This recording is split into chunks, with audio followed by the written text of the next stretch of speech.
সুন্দরবনে আজ তৃতীয় দিনে সকাল সকাল রেডি হয়ে বেরিয়ে পড়েছি একদম লঞ্চ ঘাটে।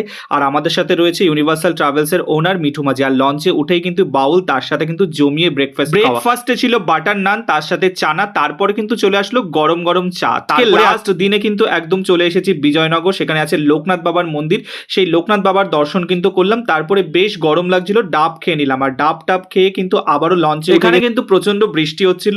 আর সুন্দরবন থেকে কিন্তু একদম পিওর মধু নিয়ে নিয়েছি। আর আজকে শেষের দিনে কিন্তু একদম বাড়ি ফিরছি। তার মধ্যে কিন্তু আমাদের দুপুরের আজকে লাঞ্চ টাইম চলে আসলো। লাঞ্চ টাইমে ছিল আজকে ইলিশ বিরিয়ানি। ইলিশ উৎসব মানেই রয়েছে ইলিশের প্রত্যেক দিন কিন্তু নানান পদ ছিল। আজকে শেষের দিনে রয়েছে ইলিশ বিরিয়ানি, আর তার সাথে কিন্তু ছিল চিকেন কষা।